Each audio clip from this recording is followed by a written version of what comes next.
ketahuilah, ketika seseorang sedang marah, setan memainkan hatinya seperti mana anak kecil memainkan bola.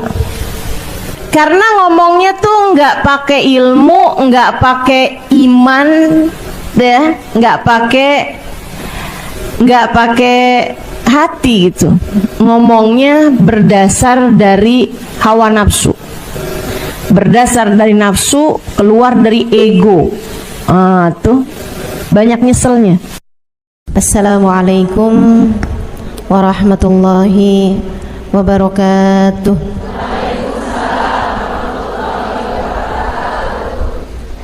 Alhamdulillah, wassalatu wassalamu ala rasulillah Muhammad ibn Abdillah wa ala alihi wa sahbihi wa man wala.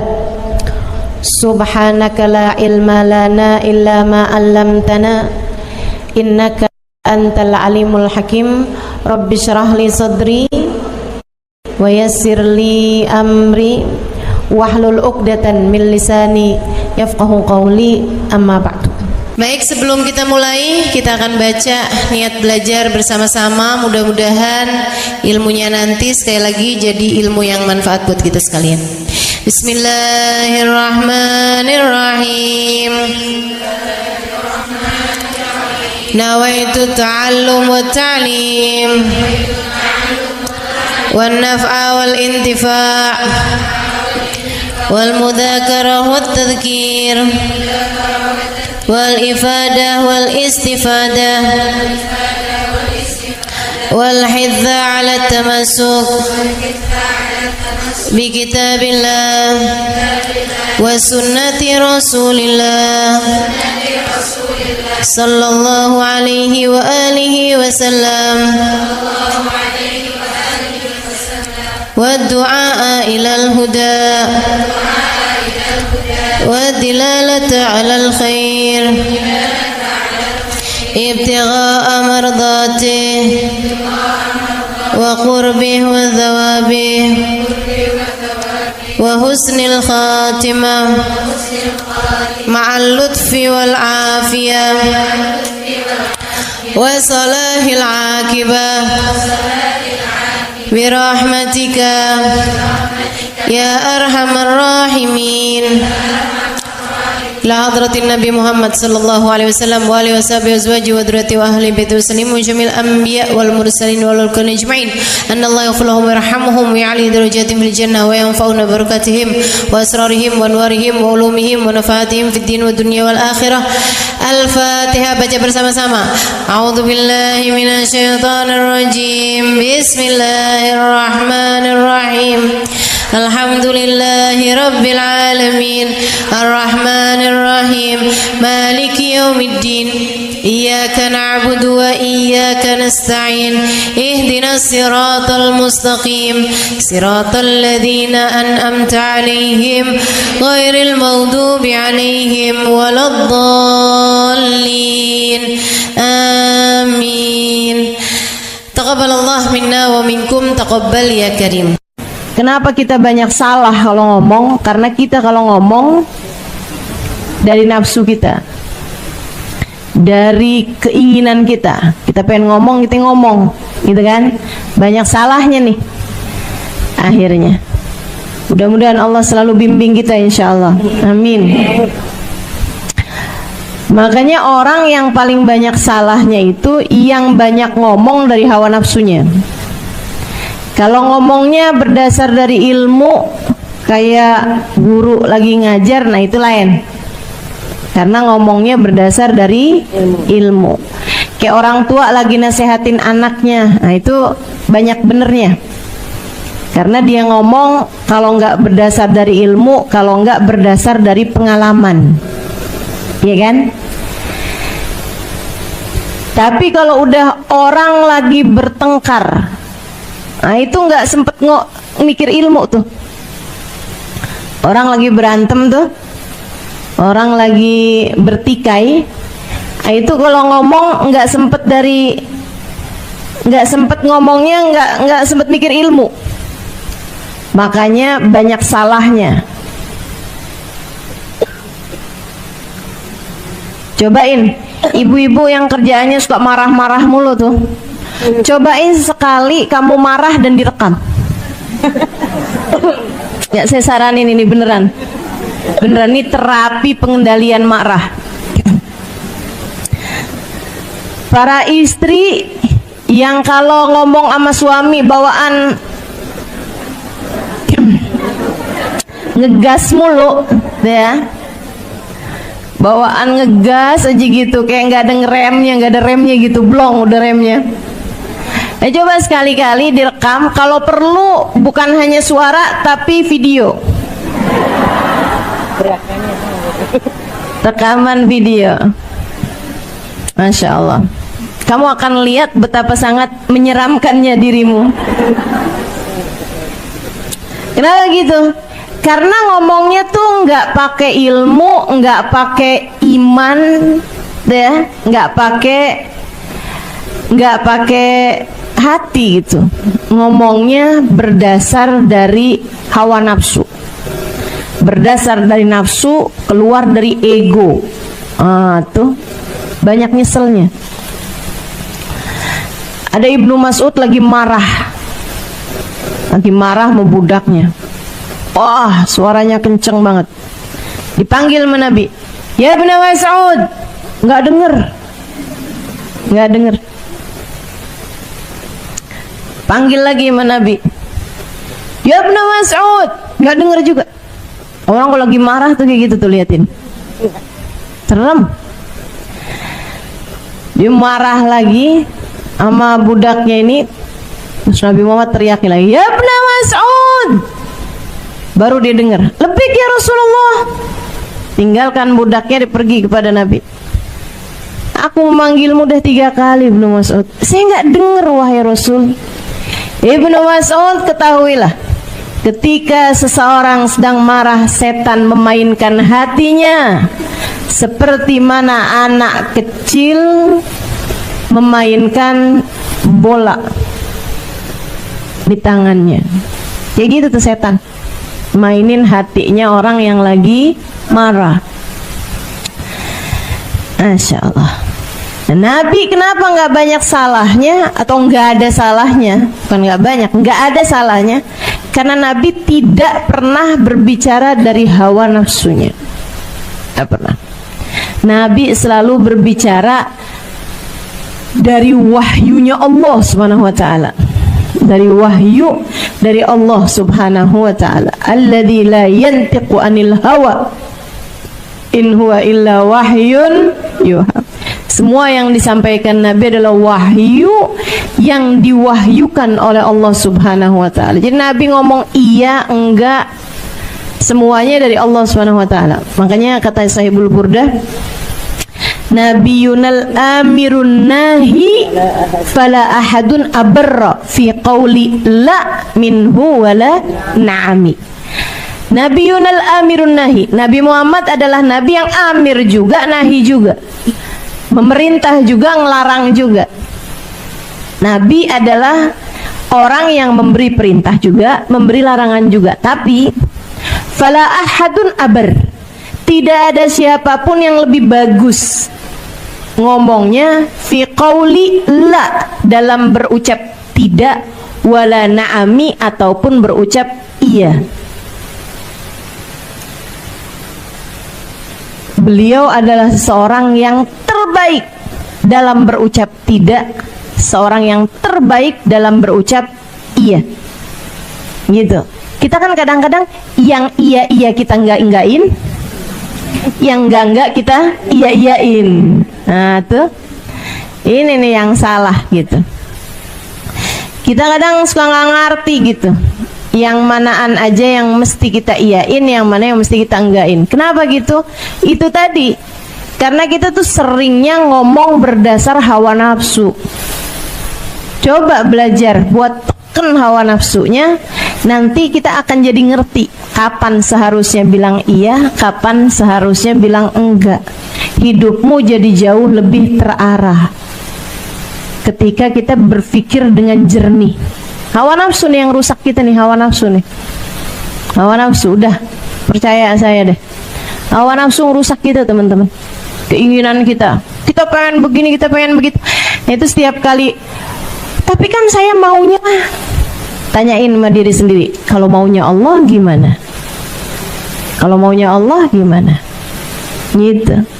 Jangan segala-gala yang kamu pikirin mau kamu mulu gitu. Katanya pengen jadi hamba yang Allah senantiasa memberi padamu apa maumu, maka jadilah hamba yang selalu mempersembahkan apa yang Allah Subhanahu wa ta'ala mau. Orang-orang mulia itu gitu tuh. Mereka tuh ngomongnya bagus. Saya tuh dulu pernah mikir gitu kan.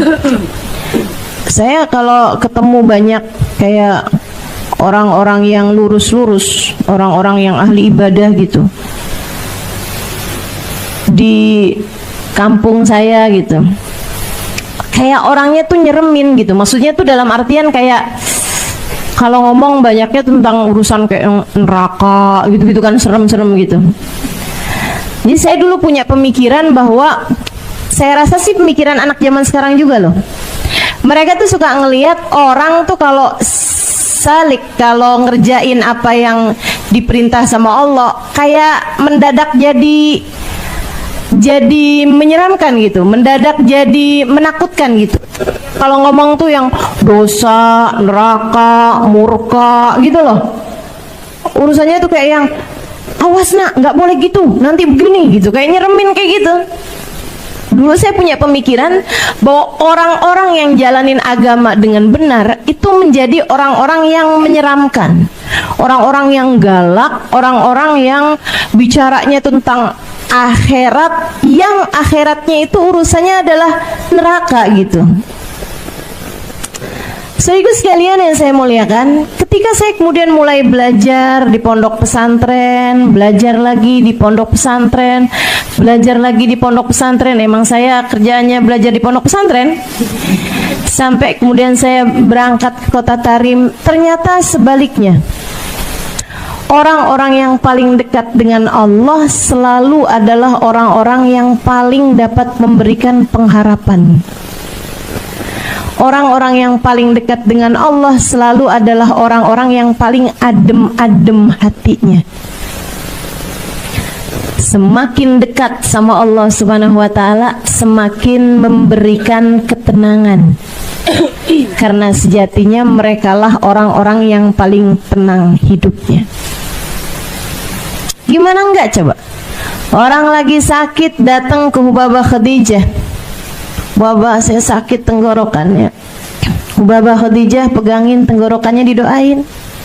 Tapi terus beliau bilang begini, kamu tuh sedikit amat sih sabarnya. Ya nggak apa-apa kan kalau lagi sakit. Kamu tahu nggak, sakit itu tanda Allah lagi inget sama kamu, lagi sayang sama kamu.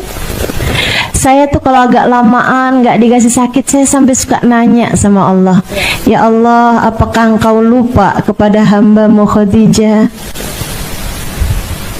Coba tuh, kalimat apa yang lebih menenangkan buat orang yang sakit daripada kalimat itu? Kita kan enggak. Kita kalau ngeliat orang sakit ya, introspeksi. Ingetin dosa lo tuh. Betul nggak? Ibu-ibu nggak usah nasehatin orang lain, nasehatin suami sendiri kalau lagi sakit. Coba diinget-inget. Anak lagi sakit aja hatinya dibuat begitu ya, dibuat sedih gitu. Masya Allah, Masya Allah. Ini semua adalah hukuman atas dosa-dosamu, nak. Makanya kalau mama ngomong tuh didengerin, jangan suka ngebantah, kan gitu tuh. Tahu sendiri tuh kan, sakit kan, gitu tuh. Kegedean hawa nafsu, teman-teman, kegedean nafsu kita nih. Dan itu yang bikin kita salah dalam hidup nih, banyak salahnya gara-gara itu tuh. Suka ngikutin hawa nafsu.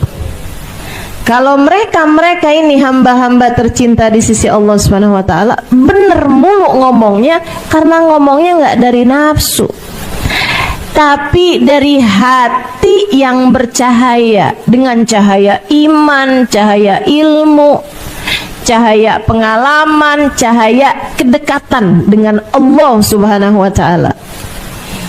Gak ada yang lebih ngerti, gak ada yang lebih pinter, gak ada yang lebih faham selain Allah. Maka Allah akan menjadikan hamba yang dekat dengannya menjadi faham, menjadi mengerti, menjadi tahu segala sesuatu. Kayak baginda kita Nabi besar Muhammad SAW, selalu benar terhadap ucapannya, semuanya gitu. Orang-orang yang ngikutin jalannya Nabi Muhammad juga gitu. Sampai saya ingat nih ucapannya Farazdak. Farazdak itu seorang penyair kaliber, penyair nomor 1 di negeri Arab pada masa tabi'in, masa sesudah masanya sahabat. Nggak menangin Nabi Muhammad, nggak dapetin masa hidupnya Nabi. Dia hidup di masanya para sahabat sebagai seorang tabi'in. Ketika Sayyidina Ali Zainal Abidin, Ali Zainal Abidin itu anaknya Sayyidina Husain bin Ali bin Abi Thalib radhiyallahu taala anhum wa ardahum. Sayyidina Husain ini teman-teman, ibadahnya tiap malam 1000 rakaat. 1000 rakaat. Bayang gak sih? Ibadah malamnya 1000 rakaat. Bersama dengan itu hatinya merunduk sampai kayak yang kalau orang sebut-sebut neraka gitu, kayak yang saya tuh gitu. 1000 rakaat loh ini. Kita jangan kata 1000 rakaat, baru 2 rakaat gitu kan, di waktu malam bisa tahajud, 3 rakaat witir gitu. Udah berasanya kalau hadir di majelis tuh pantesnya duduk paling depan, kalau perlu sebelahan ustazah.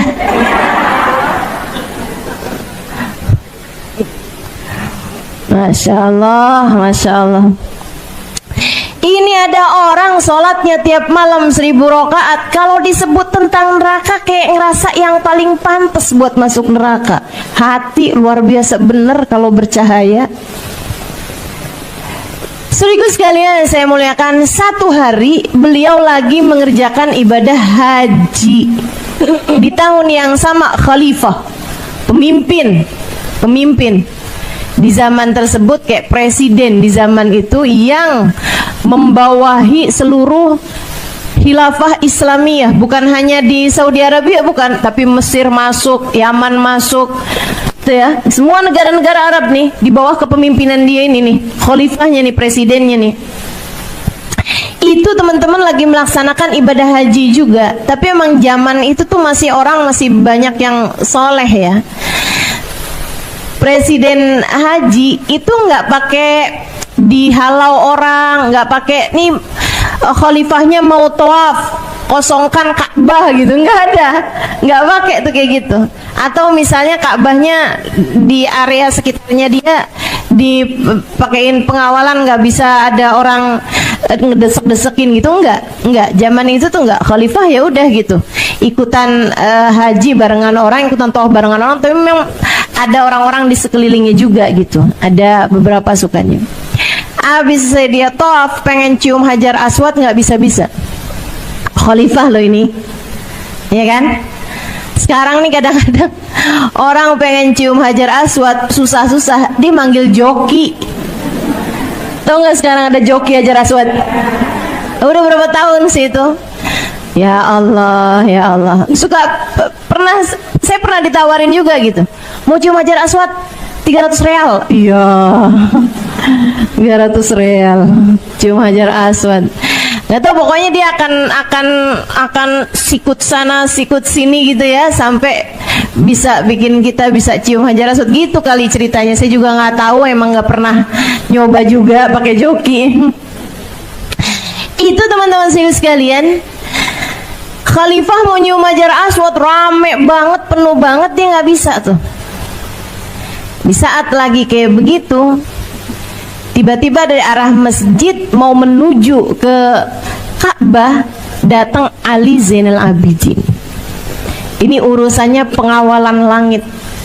Nah, ini lain nih, kalau orang-orang pakai pengawalan langit, pakai jalur langit nih, kita nggak bisa ada yang nyaingin. Kalau udah orang sama Allah dikasih jalurnya jalur langit, dan nggak ada yang bisa ngalahin. Allah kalau udah mau naikin orang, nggak ada sesiapa pun bisa nurunin orang. Kalau udah lewat jalur langit, dijatuhkan sama Allah, nggak ada yang bisa naikin. Urusan jalur langit memang udah nggak ada lawan. So ikut sekalian saya muliakan, ini hamba-hamba jalur langit Sayyidina Ali Zainal Abidin bin Husain bin Fatimah bintun Nabi sallallahu alaihi wasallam. Begitu dia masuk aja ke area Mataf, ke area pelataran Ka'bah, itu dari tempat dia berdiri langsung jalanannya sepi sampai ke Hajar Aswad. Langsung ada jalur, langsung bisa lihat Hajar Aswad, kosong Hajar Aswadnya langsung.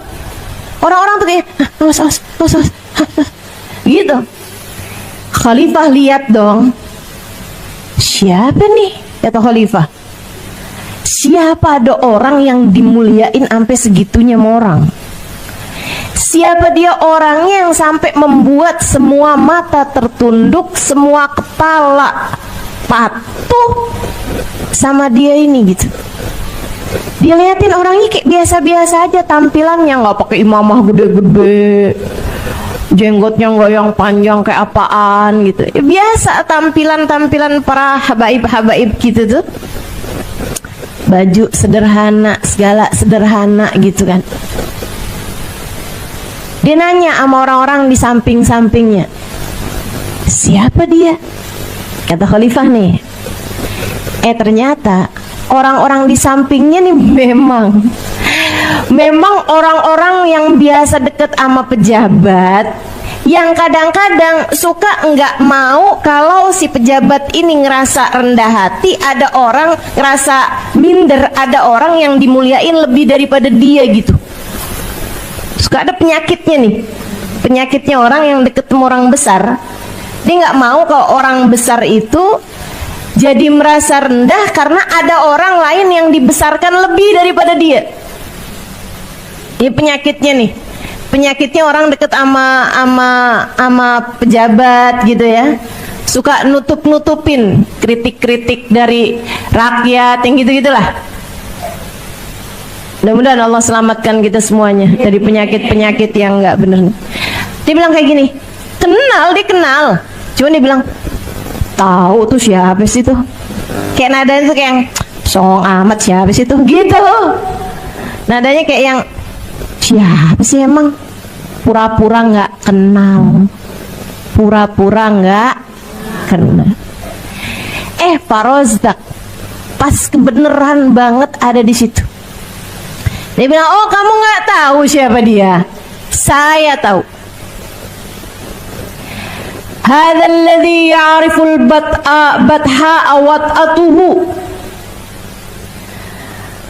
wal urbu ya'rifuhu wal haramu.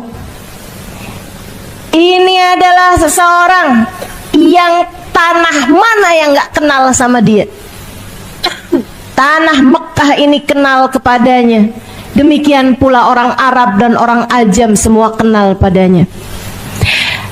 Hadza ibnu Fatimah in kunta jahiluhu bi jaddi anbiya Allah qad khutimu.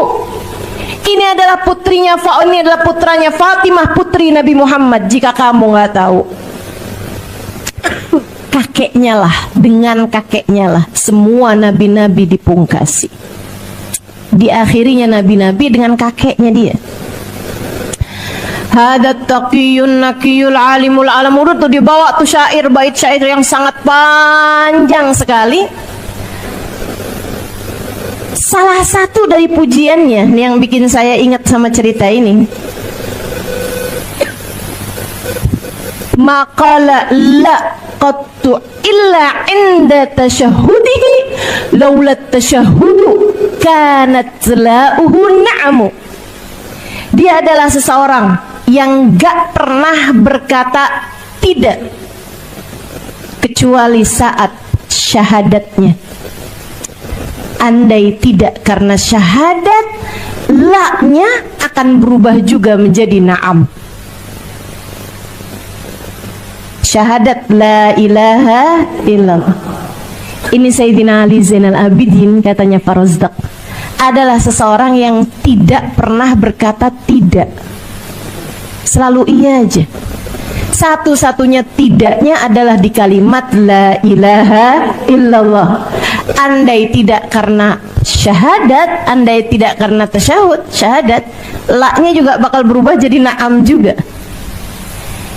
Saya ketika baca ini saya pikir-pikirin, ya Allah, saya nih dalam hidup kebanyakan bilang enggak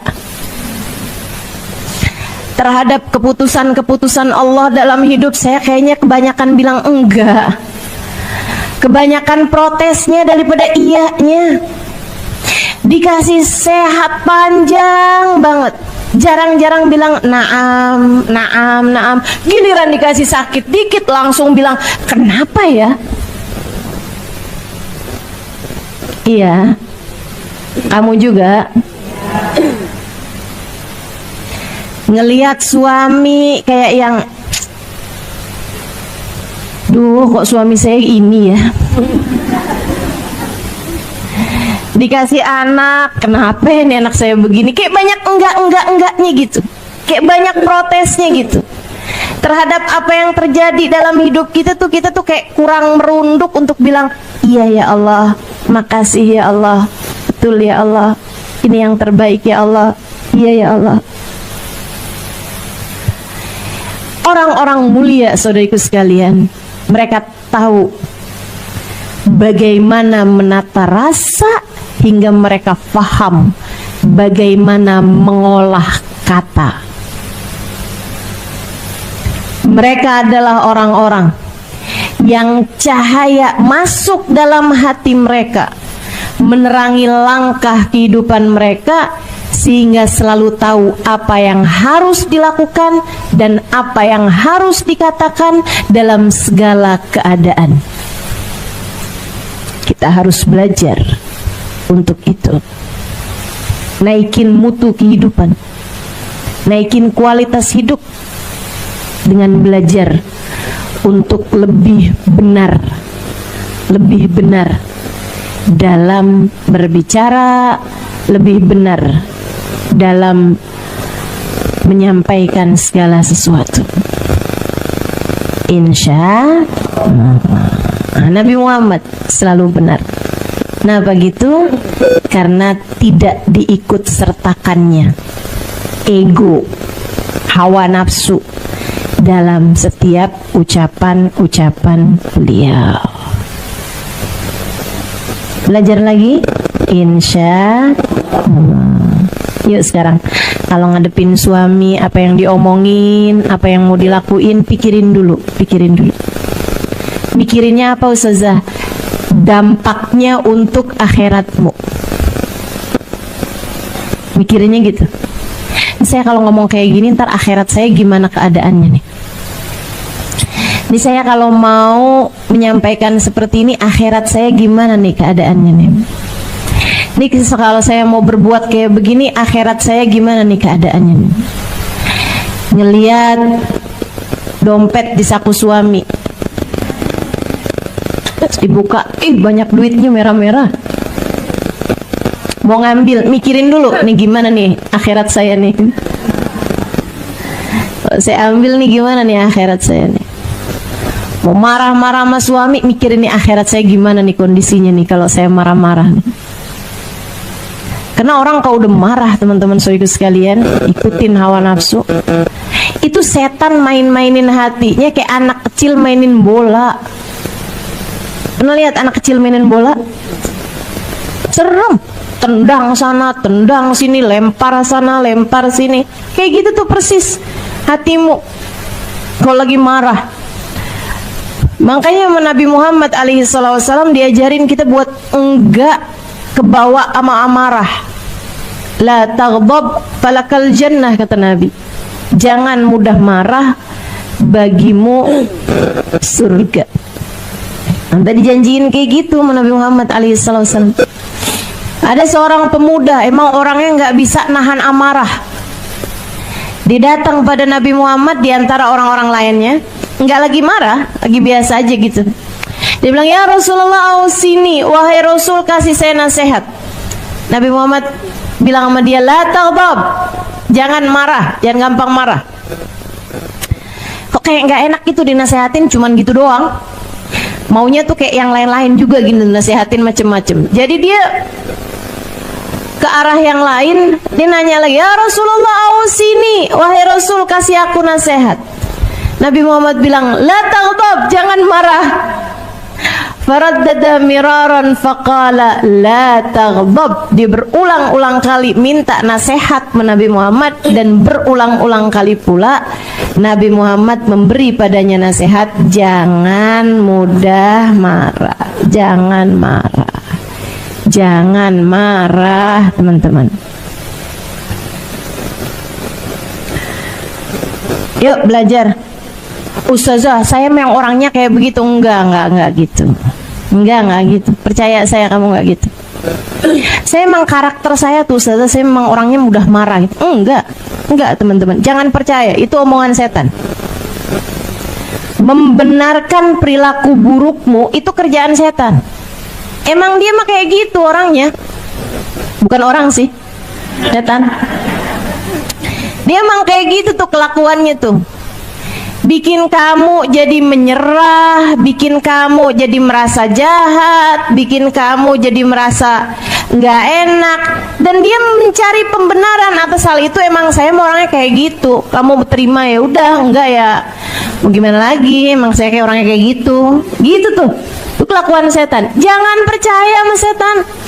Wa nafas wa syaitan fa'sihima wa in huma mahadakan nusha fattahimi. Kata Sohibul Burdah, setan maha hawa nafsu, jangan percaya, biar kayak kelihatannya nasehatin sekalipun. Kayaknya lagi nasehatin gitu. Ya, enggak. Jangan percaya.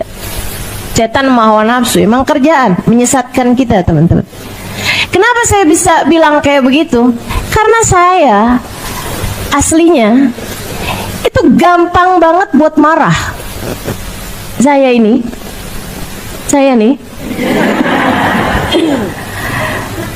gampang banget dibikin marah, gampang banget dulunya, teman-teman, dulunya.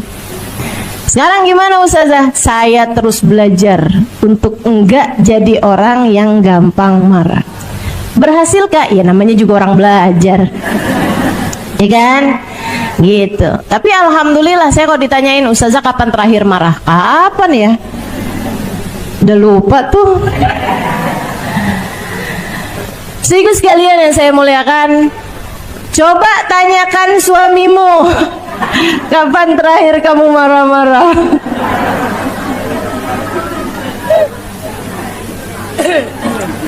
Dan mari terus belajar.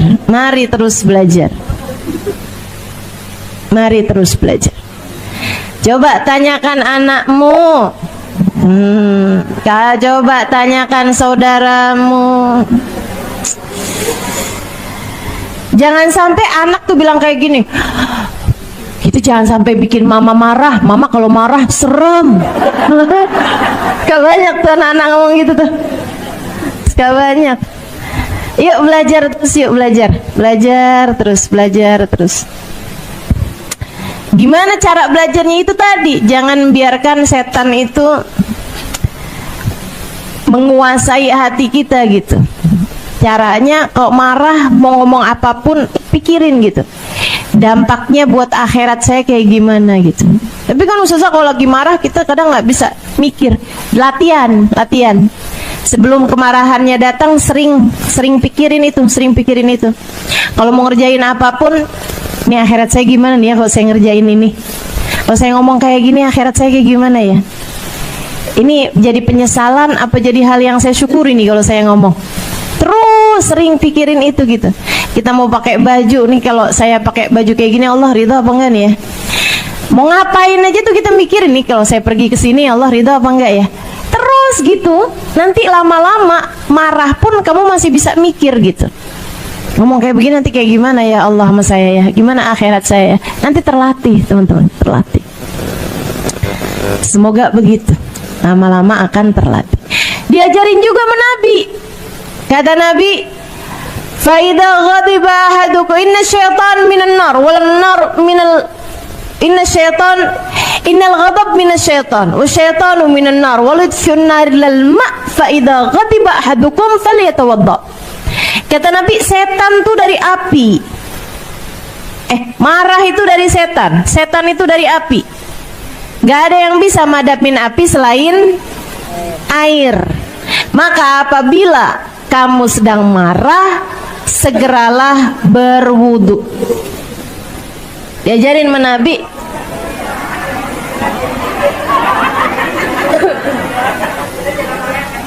Segeralah siram air. Sesungguhnya kemarahan datangnya sumbernya dari setan. Setan terciptanya dari api. Tidak ada yang bisa memadamkan api selain api. Maka apabila seseorang di antara kalian sedang marah, segeralah siram air. Segeralah berwudu. Wudu kan pakai air tuh. Makanya para ulama bilang kalau wudu belum terlalu mempan, mandi. Kalau mandi nggak mempan juga, berendam. Berendam. Dan dipanggil misalnya, gimana sih? Mas suaminya panggilin. Dalam kamar mandi bang. Ngapain berendam? Bukannya kita nggak punya buat berendam, di bak mandi bang. Di ember kalau enggak. Ngapain kau berendam? Disuruh mau saja.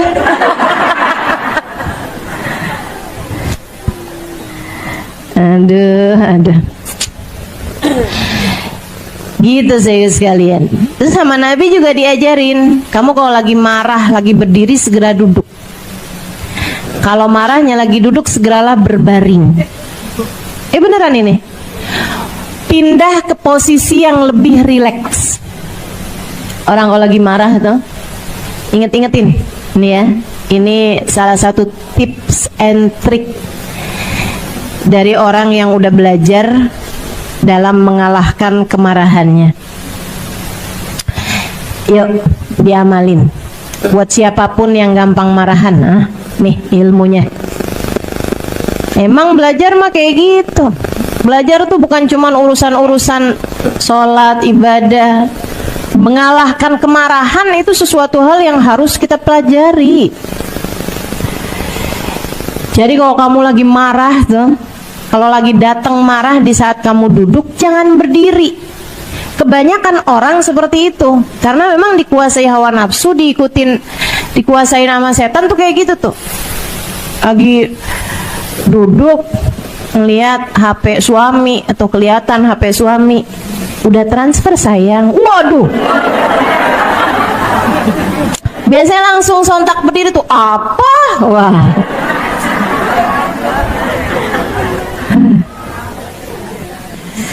Habis itu langsung jalan-jalan panik gitu kan. Jangan. Sama Nabi disuruh kalau kamu lagi duduk posisinya, ketika datang marah malah suruh baringan. Iya, dilosor. Langsung baringan.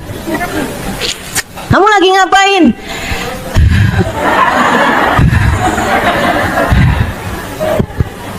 Marah ternyata.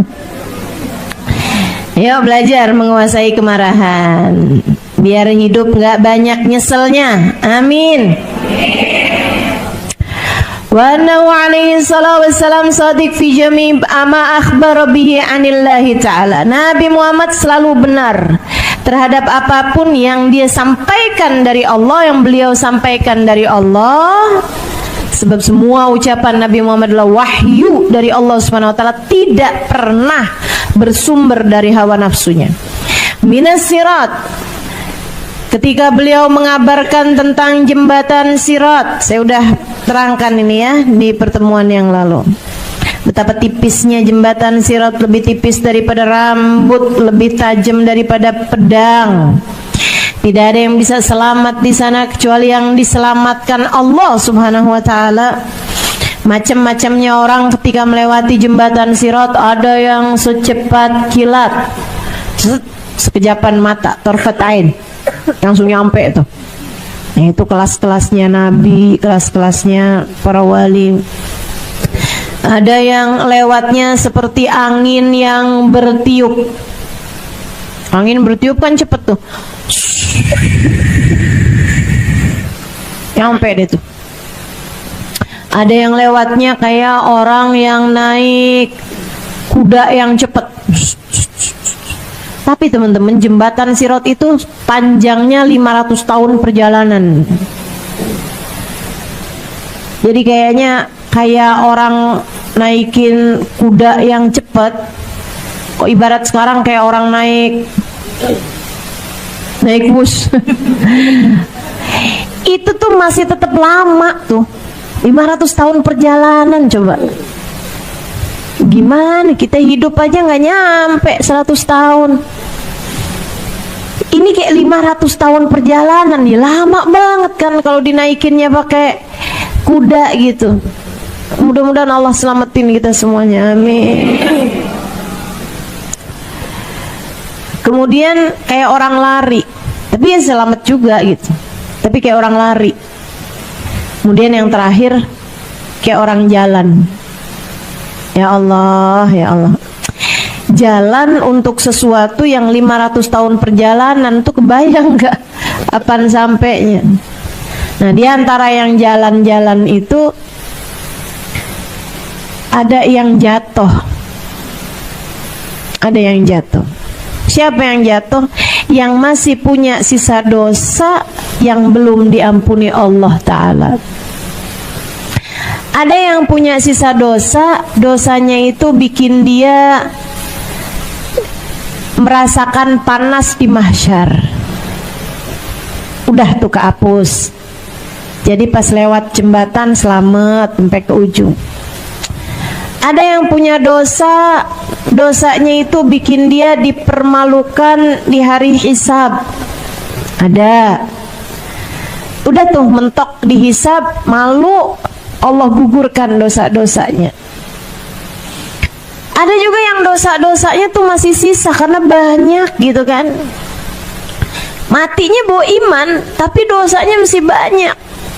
Sehingga ketika melewati jembatan, dia pun harus transit dulu di bawahnya, di api neraka. Sepanjang masanya dia melebur dosa-dosanya. Asal mati bawa iman, satu saat nanti keluar dari dalam api neraka, kebanyakannya dengan syafaat Nabi besar Muhammad. Asal matinya bawa iman, berarti dia umat Nabi Muhammad. Nah, umat Nabi Muhammad nih biar kayak apa, nantinya bakal keluar juga dengan syafaatnya Nabi besar Muhammad. Kayak gitu.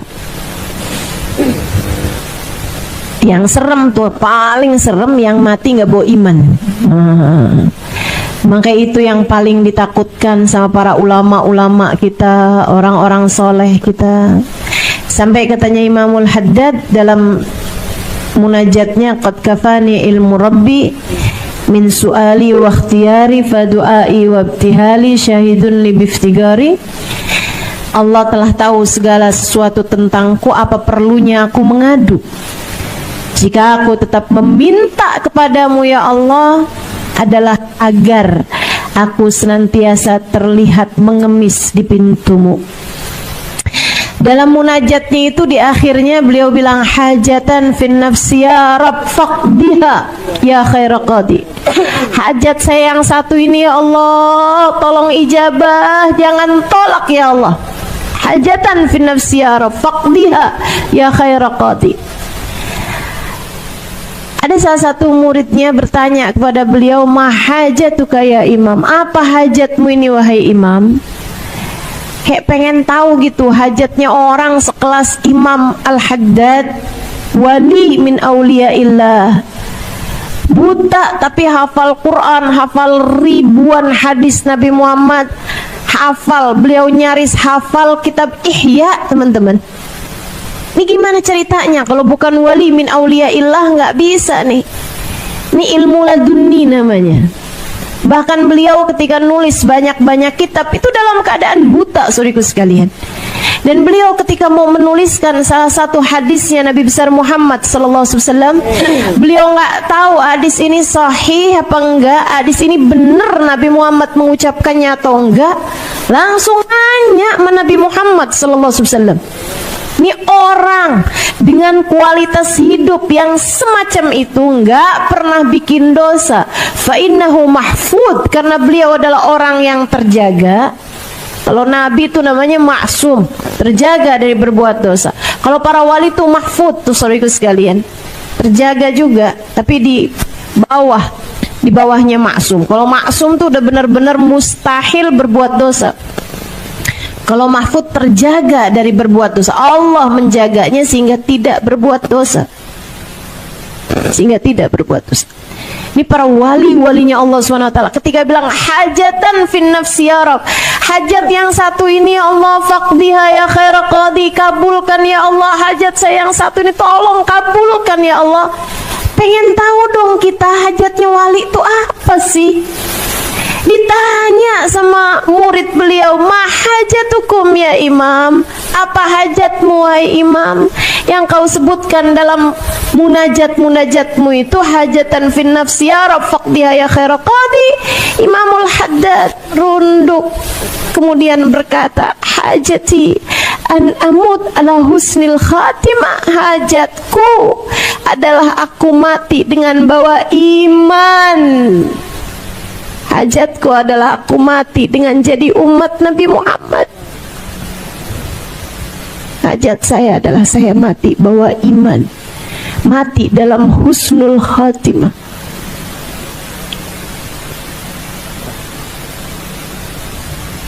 Kita kadang-kadang kalau kayak doa, ya Allah iman Islam tetepin dalam hati ya Allah, kayak yang ya iyalah, masa hidup aja beriman, masa sih mati nggak beriman gitu. Kita nggak tahu bahwa itu tuh, nih kita hidup nih ujian tuh saudaraku sekalian, ujian buat Allah lihat nih orang ini pantas mati bawa iman apa enggak. Serem banget gitu. Kamu punya anak yang anakmu misalnya, mohon maaf ya, punya kekurangan gitu ya, nggak pinter misal gitu, anakmu nggak naik kelas gitu, itu ujian. Ujian apa? Ujian keimananmu untuk Allah lihat kamu dikasih anak kayak begini, bisa nggak nih kamu pertahankan keimananmu.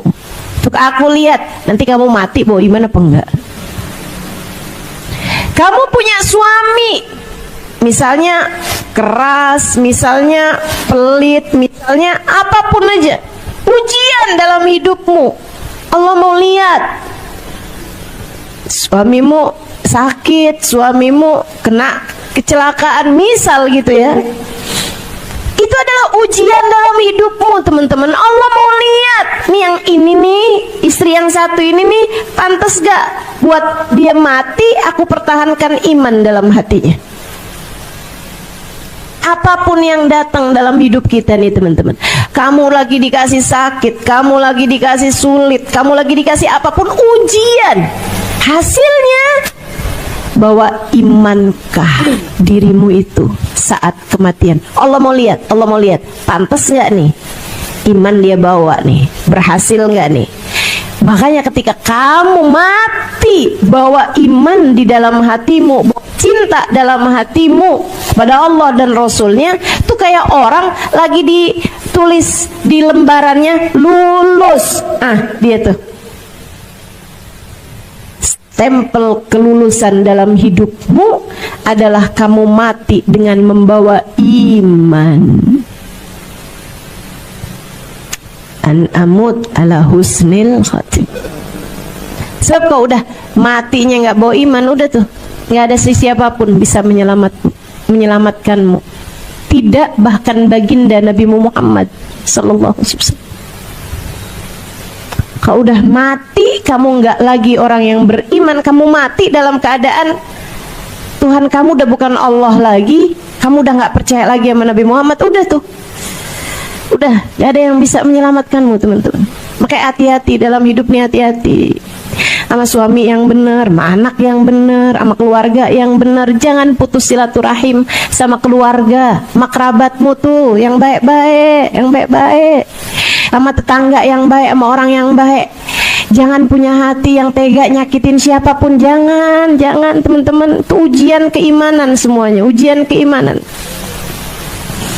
Ngadepin mertua begini, ngadepin ipar begini, ujian bagi keimananmu. Yang benar ngadepinnya, yang benar. Ujian dalam hidupmu tuh kerjain dengan benar. Belajar lagi, kita belajar terus untuk bisa menaikkan kualitas hidup kita, insya Allah.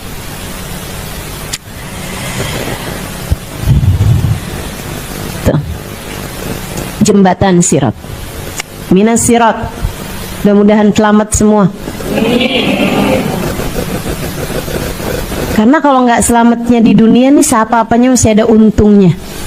Coba tuh, rumah kita kemalingan, kita masih bisa bilang untung aja. Dia ngambil dunia doang, duit doang, kita semuanya sehat, kita semuanya selamat. Ya kan masih ada gitunya. Kecelakaan nih, mobilnya rusak gitu kan, mobilnya ketabrak gitu, tapi orangnya selamat, untung aja, masih ada untungnya. Pokoknya yang namanya dunia nih, seapa-apanya kamu celaka, selalu aja masih ada sisi untungnya. Tapi kalau udah akhirat kamu celaka, nggak ada untung-untungnya lagi, udah nggak ada untung-untungnya lagi. Udah kamu mati nggak bawa iman, udah tuh, udah nggak ada untung-untungnya teman-teman, nggak ada, udah. Kamu sudah tidak lagi menjadi seseorang yang beruntung. Ya Allah, ya Allah. Mudah-mudahan Allah selamatkan semuanya, insya Allah. Kita, anak-anak kita, orang-orang yang kita sayangi, semoga selamat semuanya. Allah tetapkan iman Islam di hati kita semuanya, insya Allah. Amin. Makanya orang di Tahrim tuh kan sering tuh pada minta doa. Orang di Tahrim kalau ketemu tuh pasti yang usik bidoa gitu, usik bidoa. Tolong doain saya ya, doain saya gitu. Di Indonesia juga kan, Ustazah doain saya dong, sering banget gitu. Cuman bedanya kalau di Indonesia kalau saya tanya gitu, doain apa? Doain sehat Ustazah, doain panjang umur gitu. Kalau di Tahrim kalau saya tanya gitu, minta doa apa? Husnul khatimah gitu. Mereka kayaknya lebih ngerti gitu ya apa yang harus diminta. Kita yang diminta cuma sebatas urusan dunia. Kayaknya sudah perlu untuk kita ganti prioritas dalam hidup kita ini. An amut ala husnil khatim. Kelulusan kita dalam berkehidupan yaitu mati dengan husnul khatim. Biar seapa-apanya masih ada kesempatan kita untuk kembali dinaikkan saat kita terjatuh, saat melewati jembatan sirat, jatuh ke neraka untuk meleburkan dosa-dosa, tapi ada kesempatannya untuk naik kembali di atas jembatan dengan syafaat Nabi Muhammad, semoga, amin. Dapat syafaat orang-orang mulia, semoga, amin. Minas sirat. Wal mizan, juga timbangan. Inna kaffatal mizan ma bainas samai wal ard. Sungguhnya di akhirat nanti itu ada timbangan, kata Nabi Muhammad, dan raca, 2 timbangan, hasanat wa sayiat, dosa sama pahala ditimbang. Dan itu sekaligus sekalian, satu kafahnya, satu neracanya, ma bainas samai wal ard, segede langit dan bumi. Segede antara langit dan bumi, gede banget, yang mau ditaruh tuh gede banget. Makanya mesti punya banyak pahala buat ngegedein timbangan pahala kita. A'udzubillahi minasyaitonirrajim. Fa amman thaqulat mawazinuhu fahuwa fi 'ishatir radiyah. Adapun orang-orang yang berat timbangan amal kebaikannya, maka dia akan berada dalam kehidupan yang menyenangkan. Fama man khaffat mawazinuhu fa ummuhu hawiyah. Adapun orang yang ringan timbangan amal kebaikannya, ringan pahalanya, fa ummuhu hawiyah, maka ibunya adalah hawiyah. Wa ma adraka ma hiya, kamu tahu apa itu hawiyah? Narun hamiyah. Ibunya adalah narun hamiyah, neraka yang sangat panas, membakar. Kenapa kok bahasanya fa ummu hawiyah? Sebab ibu tuh kalau anaknya datang dia bakal meluk. Apalagi udah lama terpisah. Kamu baru terpisah beberapa jam aja karena anak berangkat sholat, berangkat sekolah TK. Begitu dia keluar, kamu siap melukin dia, karena kamu adalah ibunya. Dan anak juga tuh, diantara sekian perempuan-perempuan, dia gak akan nyari mana yang paling cakep ya, enggak. Dia akan nyari kamu karena kamu adalah ibunya. Dia akan kembali kepada ibunya. Itu yang Allah maksudkan fa ummu hawiyah. Maka tempat kembalinya dia, ibu yang akan memeluk dia adalah api neraka yang sangat panas. Serem banget. Allah tuh memang, bahasa Al-Quran itu teman-teman, ngeri banget. Bisa gitu Allah tuh naroin bahasanya tuh fa ummu hawiyah. Serem banget kan. Enggak fa mau'iduhu hawiyah, fa mi'aduhu hawiyah, maka tempat kembalinya adalah hawiyah gitu. Enggak, fa ummu hawiyah, maka ibunya dia adalah hawiyah. Ma'adrak mahiyah. Kamu tahu enggak kenapa nih? Siapa dia nih? Emaknya dia tuh siapa gitu? Yang bakal meluk dia, yang bakal di tempat kembali dia, narun, api neraka yang sangat panas, berkobar. Orang yang ringan timbangan amal kebaikannya, pahalanya, dan berat dosa-dosanya, maka dia dikembalikan kepada hawiyah. Semoga Allah selamatkan kita semua. Ngeri, neraka tuh ngeri. Ya Allah, ya Allah. Allahumma ajirna minan nar. Allahumma ajirna minan nar. Allahumma ajirna minan nar. Allahumma ajirna minan nar. Allahumma ajirna minan nar. Allahumma ajirna minan nar. Allahumma ajirna minan nar. Waskinna ma'asabikin a'la faradisil jinan khalidin min ghairi sabiqati adab wala itab wala fitnah wala hisab birahmatika ya arhamar rahimin waf'al kadhalik biwalidina wa dhurriyyatina ahbabina ila yaumiddin. Sallallahu ala sayyidina Muhammadin wa ala alihi wa sahbihi wasallam. Alhamdulillahi rabbil alamin. Ya Allah, selamatkanlah kami dari api neraka-Mu ya Allah.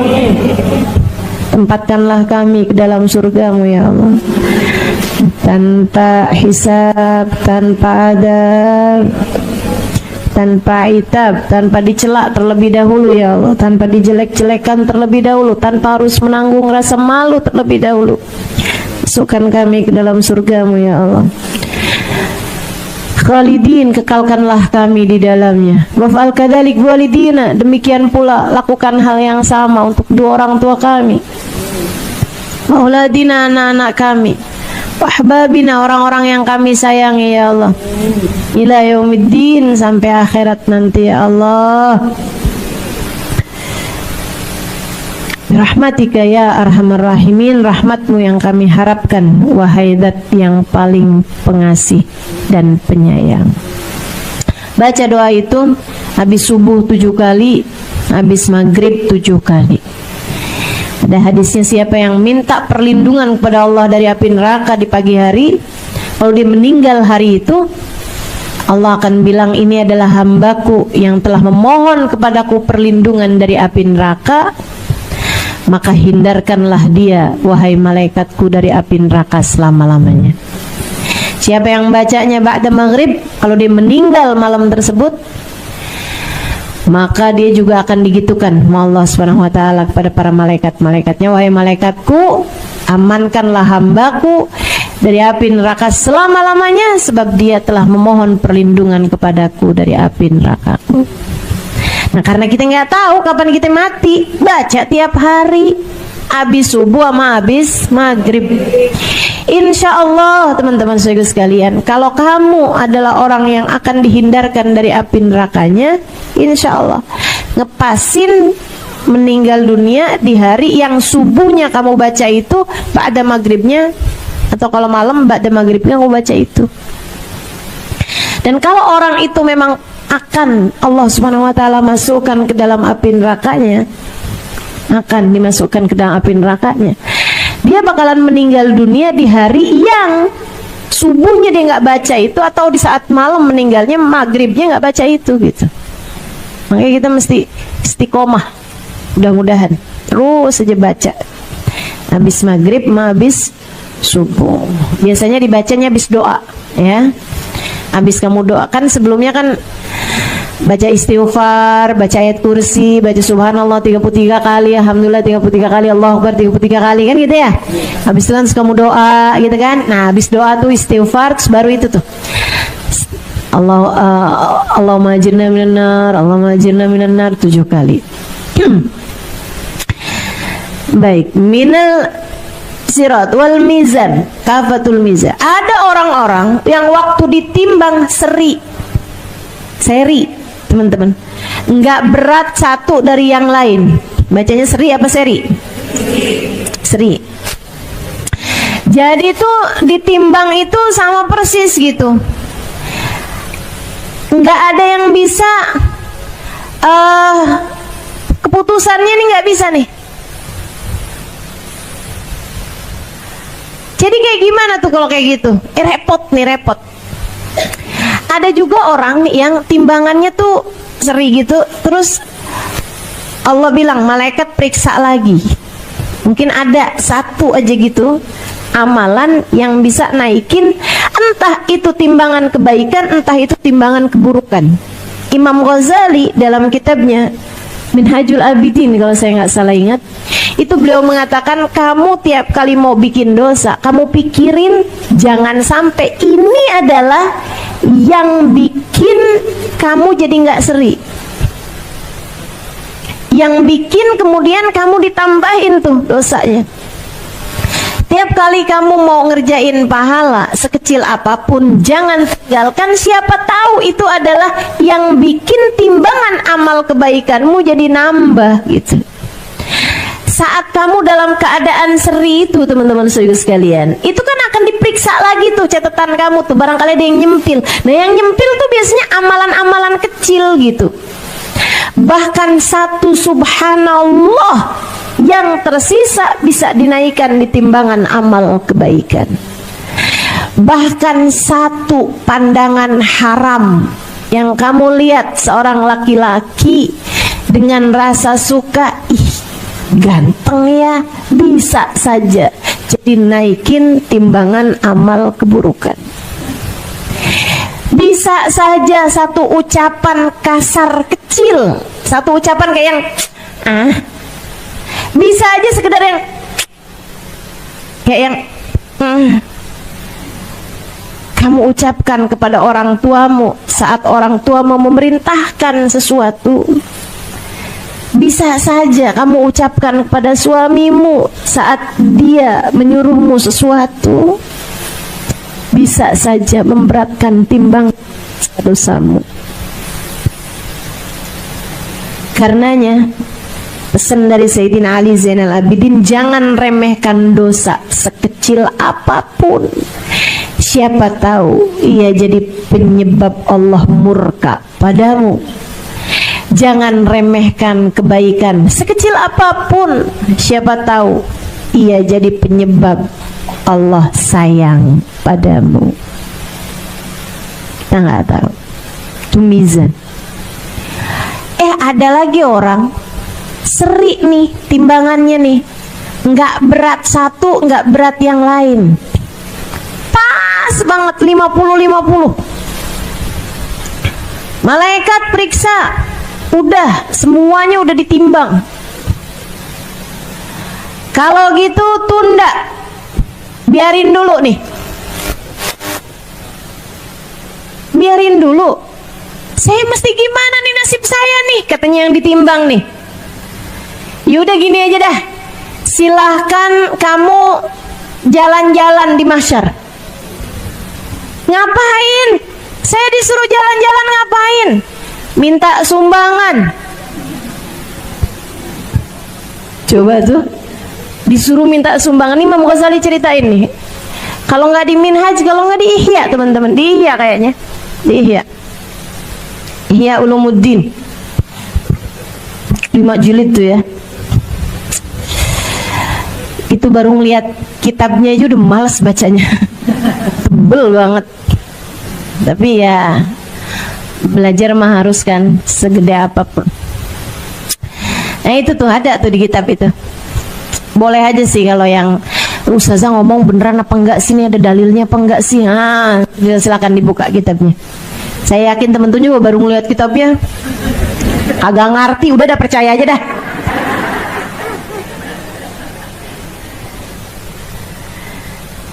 Di bab tentang kiamat ya, kiamah wa hauliha itu ada tuh. Kitab kelima kayak masalah.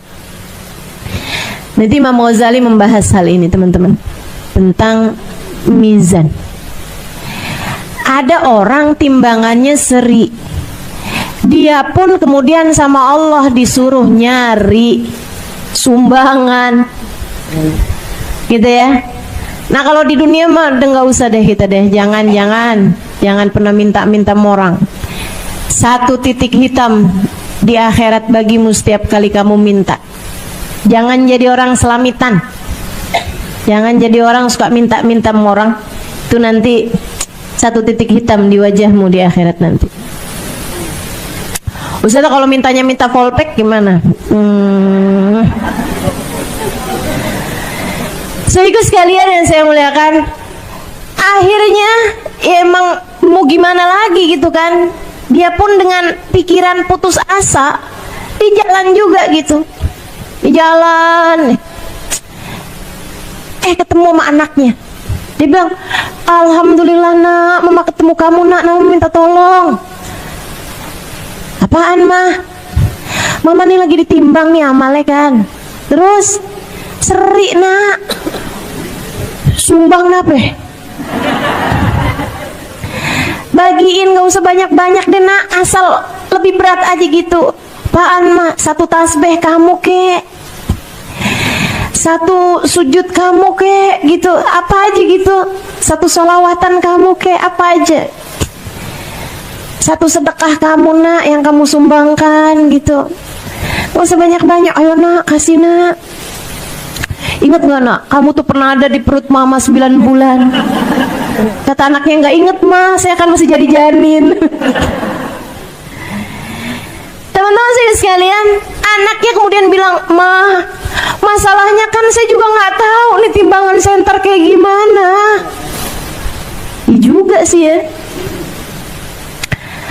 Anak nggak bisa nyumbang, suami nggak nyumbang, orang tua nggak nyumbang karena mereka juga takut di padang mahsyar. Kan gimana kabar timbangan dia nih gitu, lagi sama-sama ditimbang, lagi masih perhitungan amal gitu. Di saat dia udah bertahun-tahun nyari sumbangan, itu mahsyar tuh urusannya nggak ada yang sebentar. Di saat dia udah bertahun-tahun minta sumbangan nih nggak dapet, saat dia udah mulai putus asa, udah mau gimana lagi, udah dah nasib saya kayaknya nih. Saat orang-orang udah pada masuk surga, kayaknya masih saya ada di timbangan aja nih urusannya. Tahu-tahu ada yang nanya, ngapain? Minta sumbangan. Oh, kenapa soalnya? Soalnya amal ibadah saya seri nih. Oh, kalau gitu punya saya aja dah. Lah, nemu. Ya udah punya saya aja dah. Yuk, kita bawa nih. Malaikat dapat nih. Oh iya. Amalan dia nih.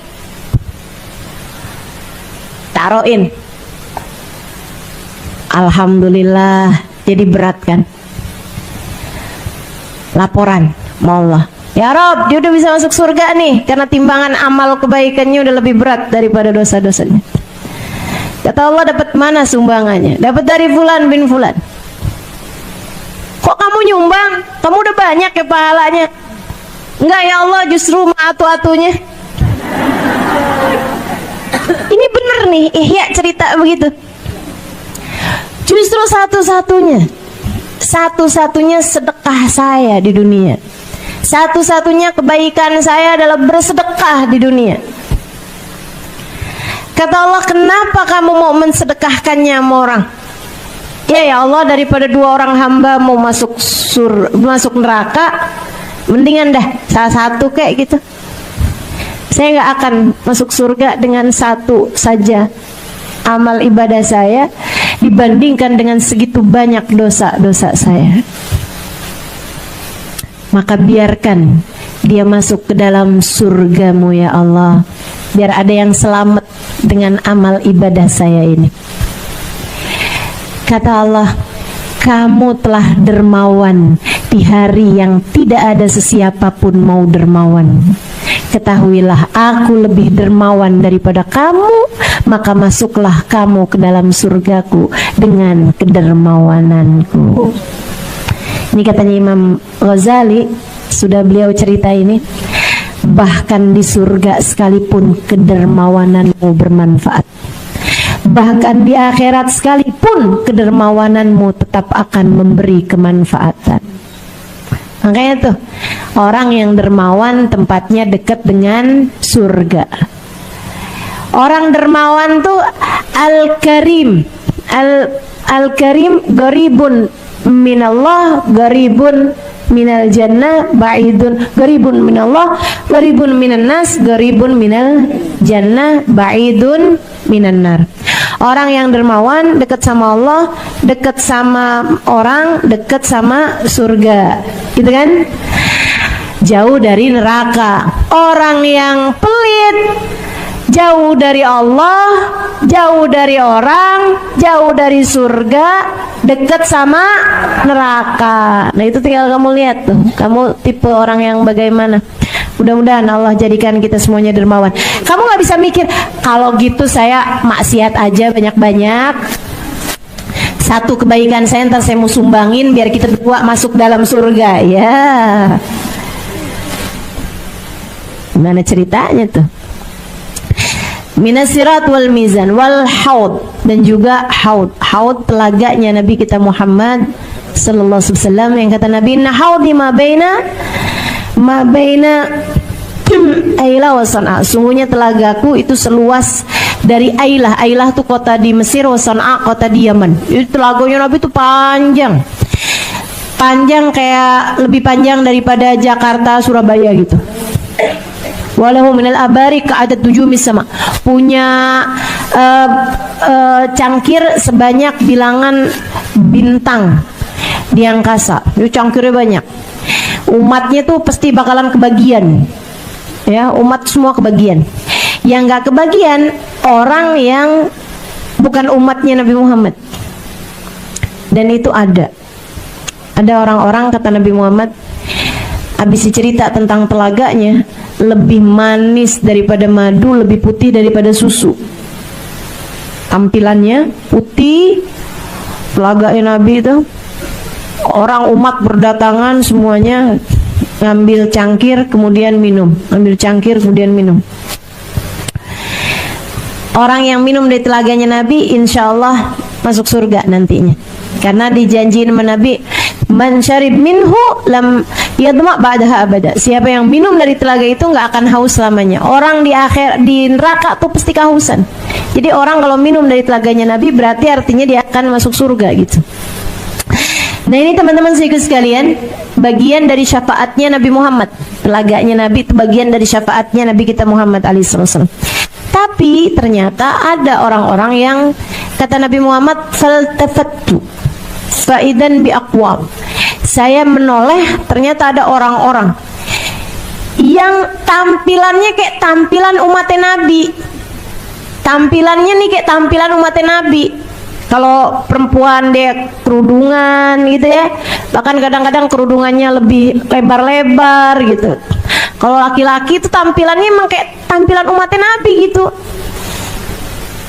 sarungan, pecian gitu ya, bahkan jenggotan juga gitu. Sehingga sekalian tampilannya kayak umatnya Nabi. Mereka mau minum dari telaga Nabi, diusir sama para malaikat, ditendang-tendang sama malaikat.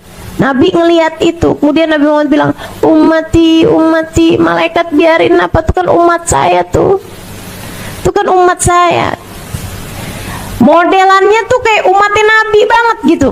Jadi Nabi nggak tega, dan mereka mau masuk kan artinya memang umatnya Nabi gitu. Ditendang-tendang sama malaikat, enggak, sana, bukan, kamu bukan. Ummati, kata Nabi Muhammad bilang sama malaikat.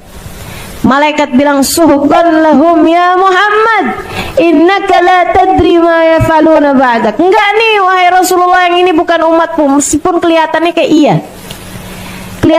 iya. Kamu nggak tahu aja apa yang mereka buat sesudahmu itu.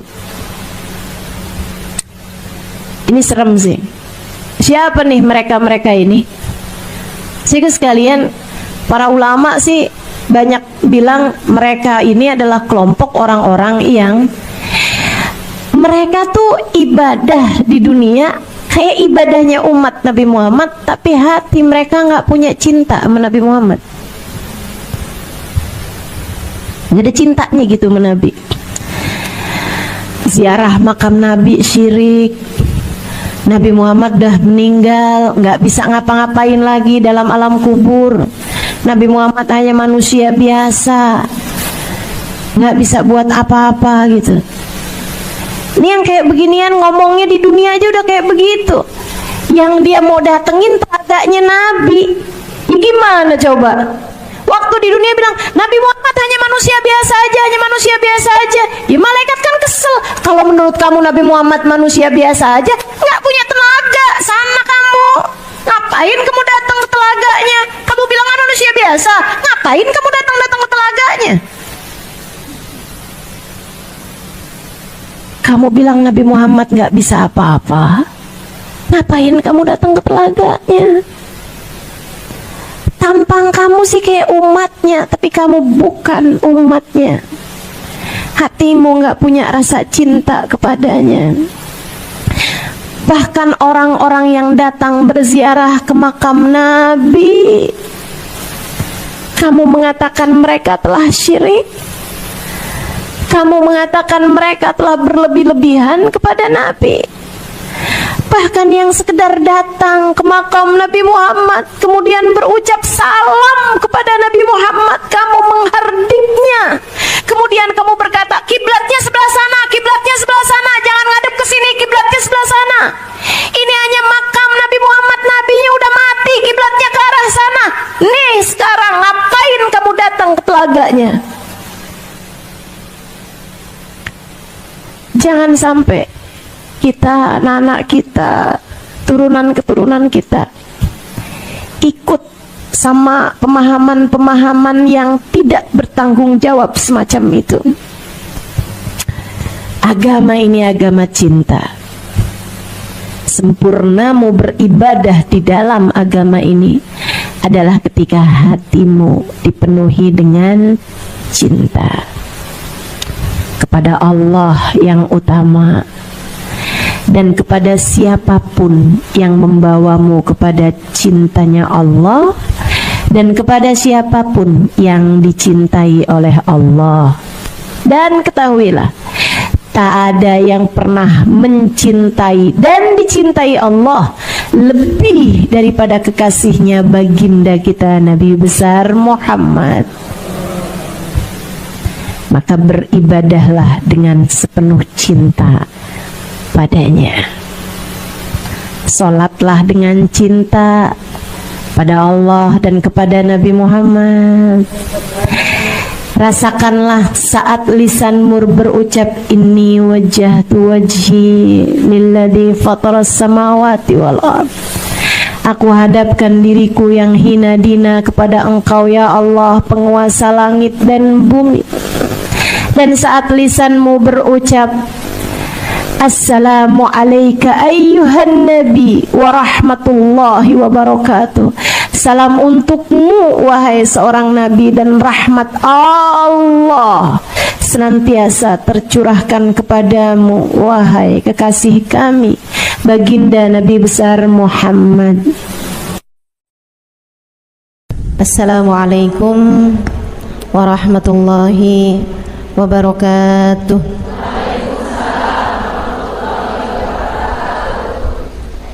Alhamdulillah, wassalatu wassalamu ala rasulillah Muhammad ibn Abdillah wa ala alihi wa sahbihi wa man wala.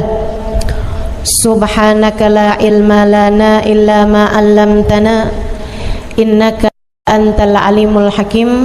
Rabbi shrah li sadri wa yassir li amri wahlul 'uqdatan min lisani yafqahu qawli, amma ba'du. Baik, sebelum kita mulai, kita akan baca niat belajar bersama-sama. Mudah-mudahan ilmunya nanti sekali lagi jadi ilmu yang manfaat buat kita sekalian. Bismillahirrahmanirrahim. Nawaitu ta'allum wa ta'lim wan naf'a wal intifa' wal mudzakarah wat tadhkir wal ifadah wal istifadah wal hidza ala tamassuk bi kitabillah wa sunnati rasulillah sallallahu alaihi wa alihi wasallam wa du'a ila al-huda والدلالة على الخير ابتغاء مرضاته وقربه وثوابه وحسن الخاتمة مع اللطف والعافية وصلاح العاقبة برحمتك يا أرحم الراحمين. إلى حضرة النبي محمد صلى الله عليه وسلم وآله وصحبه وأزواجه وذريته وأهل بيته وسلم وجميع الأنبياء والمرسلين والملائكة أجمعين أن الله يغفر لهم ويرحمهم ويعلي درجاتهم في الجنة وينفعنا ببركاتهم وأسرارهم وأنوارهم وعلومهم ونفعاتهم في الدين والدنيا والآخرة. Al-Fatihah, baca bersama-sama. A'udzu billahi minasyaitonir rajim. Bismillahirrahmanirrahim. Alhamdulillahi rabbil alamin. Ar-Rahmanir Rahim. Maliki yaumiddin. Iyyaka na'budu wa iyyaka nasta'in. Ihdinas siratal mustaqim. Siratal ladzina an'amta 'alaihim ghairil maghdubi 'alaihim waladdallin. Amin. Taqabbalallah minna wa minkum, taqabbal ya karim. Kenapa kita banyak salah kalau ngomong? Karena kita kalau ngomong dari nafsu kita. dari keinginan kita. Kita pengen ngomong, kita ngomong, gitu kan? Banyak salahnya nih akhirnya. Mudah-mudahan Allah selalu bimbing kita, insya Allah. Amin. Makanya orang yang paling banyak salahnya itu yang banyak ngomong dari hawa nafsunya. Kalau ngomongnya berdasar dari ilmu, kayak guru lagi ngajar, nah itu lain. Karena ngomongnya berdasar dari ilmu. Kayak orang tua lagi nasehatin anaknya, nah itu banyak benernya. Karena dia ngomong kalau nggak berdasar dari ilmu, kalau nggak berdasar dari pengalaman, ya kan? Tapi kalau udah orang lagi bertengkar, nah itu nggak sempet mikir ilmu tuh. Orang lagi berantem tuh, orang lagi bertikai, nah itu kalau ngomong nggak sempet ngomongnya, nggak sempet mikir ilmu. Makanya banyak salahnya. Cobain ibu-ibu yang kerjaannya suka marah-marah mulu tuh, cobain sekali kamu marah dan direkam. Ya, saya saranin ini beneran ini terapi pengendalian marah. Para istri yang kalau ngomong sama suami bawaan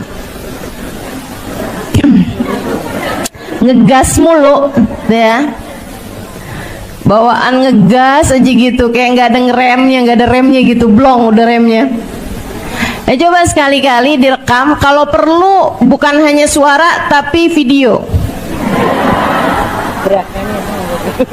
rekaman video.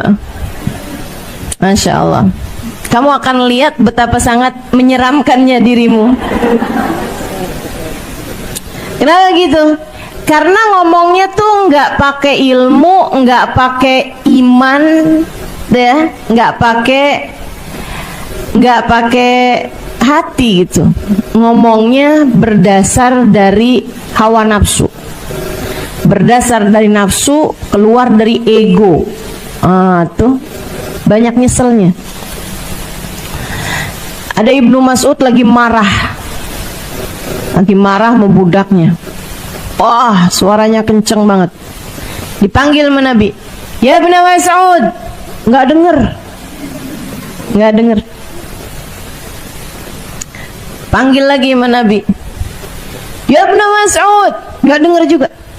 Orang kalau lagi marah tuh kayak gitu tuh, liatin, serem. Dia marah lagi sama budaknya ini. Terus Nabi Muhammad teriak lagi, ya Ibnu Mas'ud. Baru dia dengar, lebih ya Rasulullah. Tinggalkan budaknya, dia pergi kepada Nabi. Aku memanggilmu udah 3 kali Ibnu Mas'ud, saya nggak dengar wahai Rasul. Ibnu Mas'ud, ketahuilah, ketika seseorang sedang marah, setan memainkan hatinya seperti mana anak kecil memainkan bola di tangannya.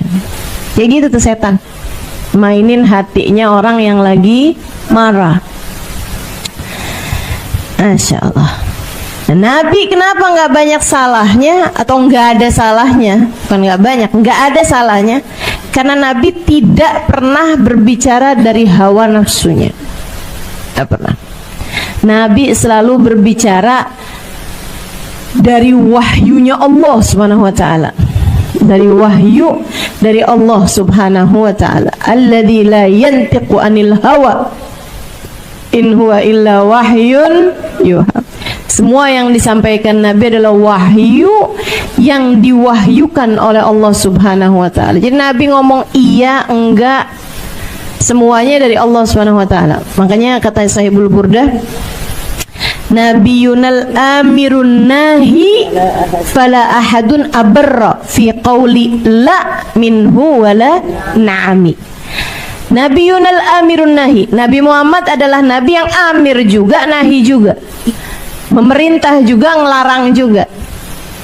Nabi adalah orang yang memberi perintah juga, memberi larangan juga. Tapi fala ahadun abar, tidak ada siapapun yang lebih bagus ngomongnya fi qauli la, dalam berucap tidak, wala na'ami, ataupun berucap iya. Beliau adalah seorang yang terbaik dalam berucap tidak, seorang yang terbaik dalam berucap iya. Gitu.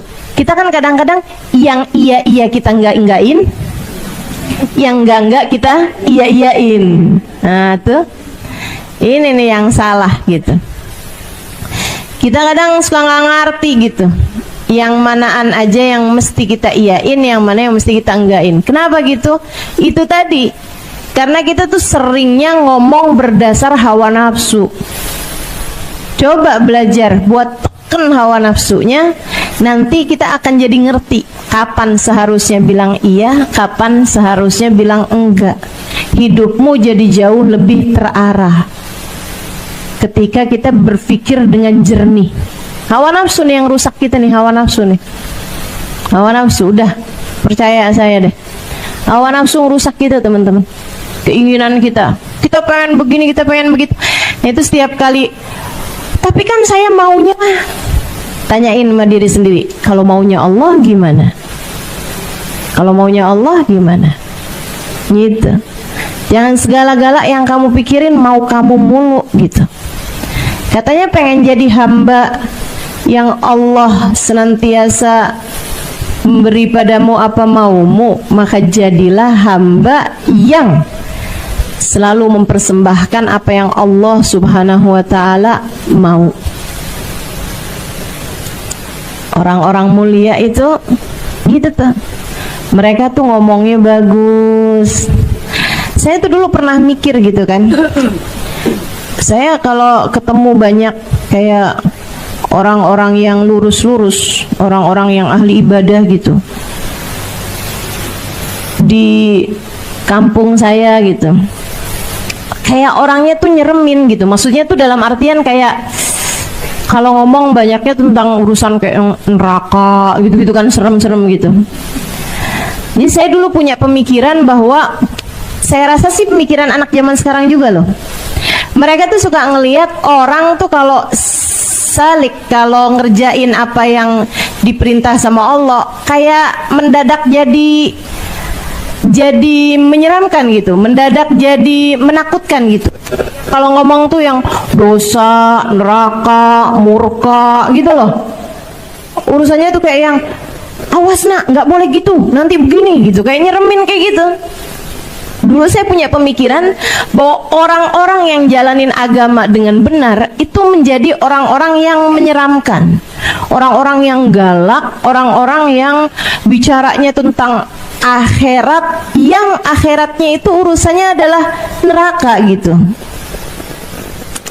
Saudaraku sekalian yang saya muliakan, ketika saya kemudian mulai belajar di pondok pesantren, belajar lagi di pondok pesantren, belajar lagi di pondok pesantren, emang saya kerjaannya belajar di pondok pesantren, sampai kemudian saya berangkat ke kota Tarim. Ternyata sebaliknya, orang-orang yang paling dekat dengan Allah selalu adalah orang-orang yang paling dapat memberikan pengharapan. Orang-orang yang paling dekat dengan Allah selalu adalah orang-orang yang paling adem-adem hatinya. Semakin dekat sama Allah Subhanahu wa ta'ala, semakin memberikan ketenangan. Karena sejatinya merekalah orang-orang yang paling tenang hidupnya. Gimana enggak coba? Orang lagi sakit datang ke Hubabah Khadijah. Baba, saya sakit tenggorokannya. Hubabah Khadijah pegangin tenggorokannya, didoain. Tapi terus beliau bilang begini, kamu tuh sedikit amat sih sabarnya. Ya nggak apa-apa kan kalau lagi sakit.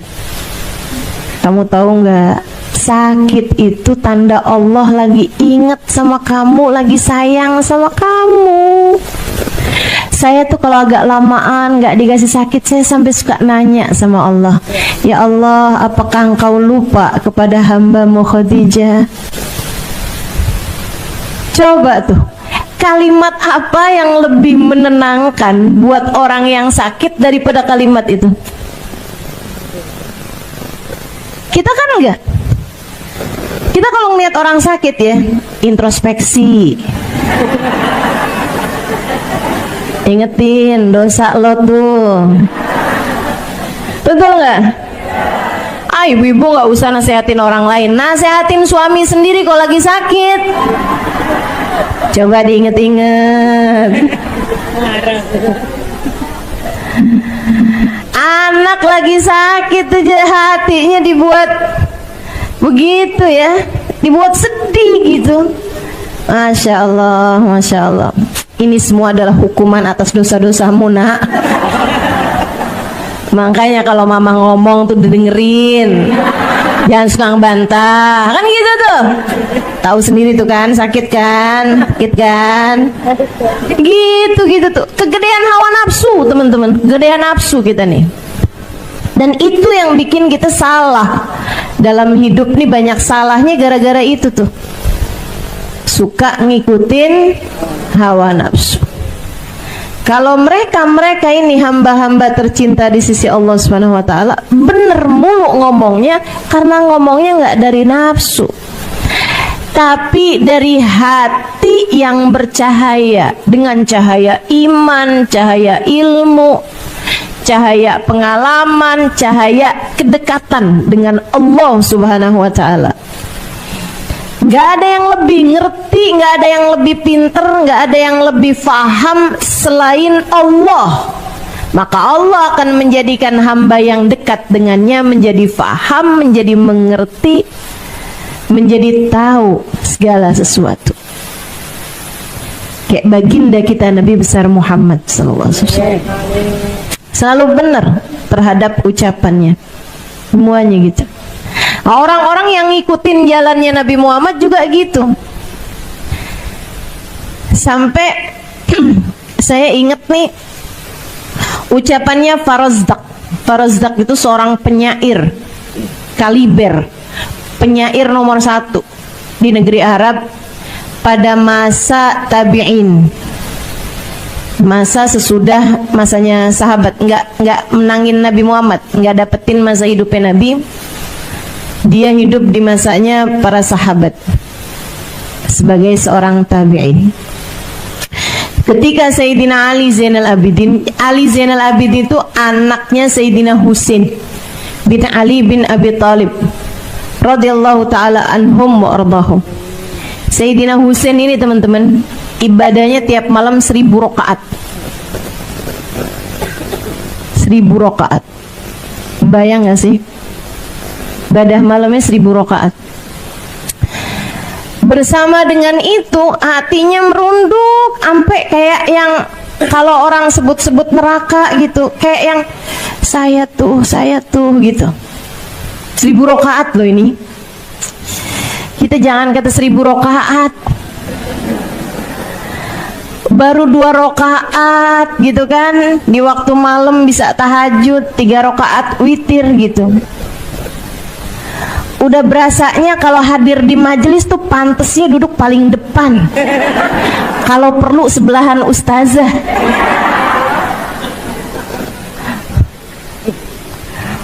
Masya Allah, Masya Allah.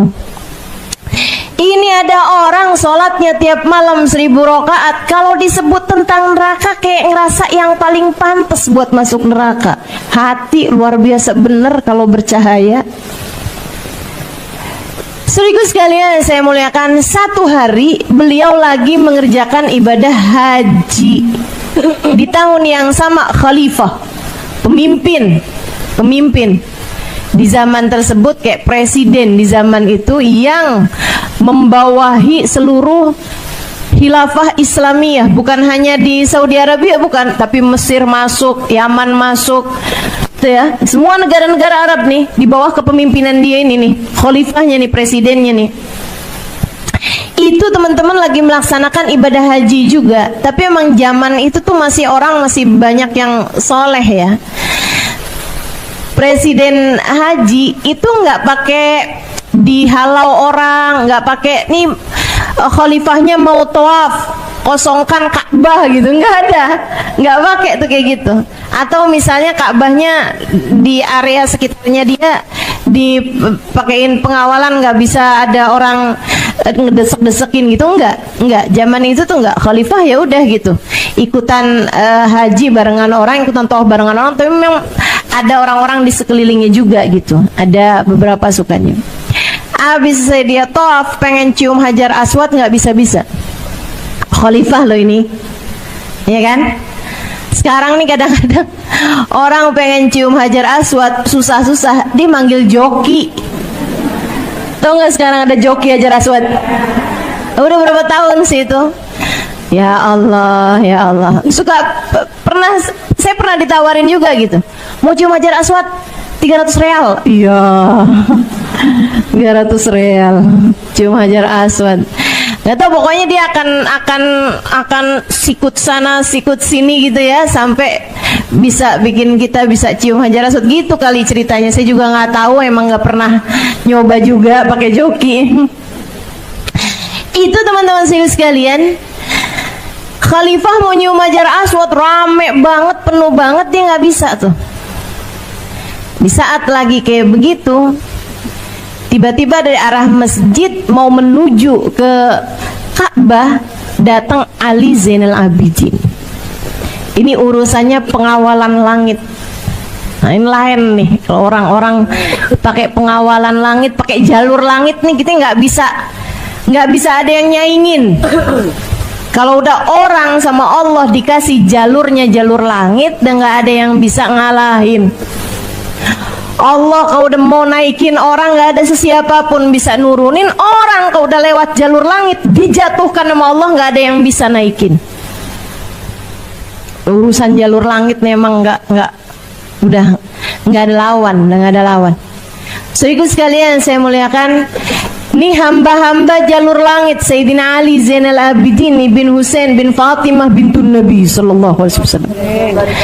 Begitu dia masuk aja ke area Mataf, ke area pelataran Ka'bah, itu dari tempat dia berdiri langsung jalanannya sepi sampai ke Hajar Aswad. Langsung ada jalur, langsung bisa lihat Hajar Aswad, kosong Hajar Aswadnya langsung. Orang-orang tuh kayak awas, gitu. Khalifah lihat dong, siapa nih, kata Khalifah, siapa ada orang yang dimuliain sampai segitunya sama orang?